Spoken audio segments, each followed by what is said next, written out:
Different concept ನಿಮಗೆ ತುಂಬ different ಆಗಿದೆ ಅಂತಲೇ ನಾನು ಮಾಡಿದ್ದು.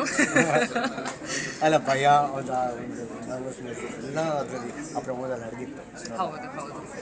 ಅಂದರೆ ಹೆಚ್ಚು ಪಾತ್ರದ ಬಗ್ಗೆ ಟ್ರೇಲರ್ ಬಗ್ಗೆ ನಾವು ಹೇಳಲಿಕ್ಕಾಗೋದಿಲ್ಲ. ಯಾವಾಗಲೂ ನಾನು ಅಲ್ಲಿ ಹೇಳಿದ ಹಾಗೆ ಪ್ರೆಸ್ ಮೀಟಲ್ಲಿ ಪ್ರತಿಯೊಂದು ಟ್ರೇಲರ್ನ ನಾವು ಈ ನಡುವೆ ನೋಡಿಬಿಟ್ರೆ ಸ್ಟಾರ್ಟ್ ಟು ಎಂಡು ಕತೆ ಹೀಗೆ ಹೋಗುತ್ತಪ್ಪ ಅಂತ ಹೇಳ್ಬೋದು. ಆದರೆ ನಿಜವಾಗ್ಲೂ ಶೋಧ ಟ್ರೇಲರ್ನ ನೀವು ನೋಡಿದ್ರೆ ಆ್ಯಂಡ್ ಸೀರೀಸ್ನ ನೋಡಿದ್ರೆ ಅದಕ್ಕೂ ಸಂಬಂಧನೇ ಇಲ್ಲ ಅನ್ಸೋ ರೀತಿ ಅನಿಸುತ್ತೆ. Because that is what we trying to give you.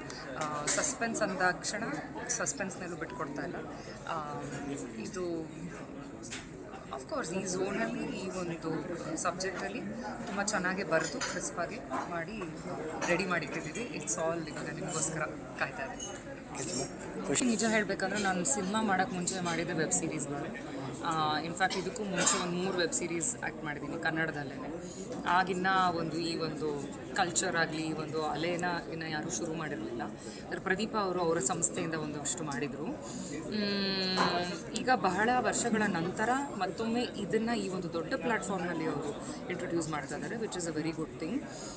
Difference actually shooting ಟೈಮಲ್ಲಿ ಅಷ್ಟು ಹೆಚ್ಚೇನಿಲ್ಲ. ಪ್ರಾಸೆಸ್ ಇರಲಿ ಇದೆಲ್ಲ ಆಗಲಿ ಆ್ಯಕ್ಟಿಂಗಿಗೆ ಬೇಕಾಗಿರುವಂಥದ್ದು ಇಷ್ಟೇ ಸಲಕರಣೆಗಳು ಅಷ್ಟರಲ್ಲೇ ಮಾಡಿದ್ದಾರೆ. ಆ್ಯಂಡ್ KRG ಸ್ಟುಡಿಯೋಸ್ ಅಂತ ಒಂದು ದೊಡ್ಡ ಪ್ರೊಡಕ್ಷನ್ ಹೌಸು ಇದನ್ನು ಪ್ರೊಡ್ಯೂಸ್ ಮಾಡ್ತಾ ಇದ್ದಾರೆ ಅಂದರೆ ಅವರು ಎಲ್ಲ ಥರ ಜಗತ್ತನ್ನು ನೋಡಿರೋರು, ಸಿನಿಮಾದ ಜಗತ್ತನ್ನು ನೋಡಿರೋರು. ಸೊ ಹಾಗಾಗಿ ಅವರ ಒಂದು ಬೆಂಬಲವಿದ್ದಾಗ ಇದಿನ್ನೂ ಈಸಿ ಆಗುತ್ತೆ. ಇದು format is all very filmy, but it's just ನಾವು ನೋಡೋ ಪ್ಲ್ಯಾಟ್ಫಾರ್ಮ್ ಬೇರೆ ಅಷ್ಟೇ. ಸೊ ಈ ವೆಬ್ ಸೀರೀಸಲ್ಲಿ ನಿಮ್ಮ ಪಾತ್ರದ ಹೆಸರೇನು ಅಂತ? ನನ್ನ ಪಾತ್ರದ ಹೆಸರು ಮೀರಾ ಅಂತ. So Meera is a very homely, very nice woman. ಅವರ ಒಂದು ಟ್ರೇಲರ್ ನೋಡಿದಾಗ ಗೊತ್ತಾಗುತ್ತೆ ಅವರ ಹಸ್ಬೆಂಡ್ ರೋಲ್ ಅವರು ಏನು ಮಾಡಿದ್ದಾರೆ. ಅವ್ರಿಗೆ ಒಂದು ರೀತಿಯಲ್ಲಿ ಒಂದು ಆಕ್ಸಿಡೆಂಟ್ ಆಗುತ್ತೆ. ಅದಾದಮೇಲೆ ಅವ್ರಿಗೆ ಮನೆಯವ್ರಿಗಿಂತ ಹೆಂಡತಿ ನೆನಪಾಗೋದಿಲ್ಲ.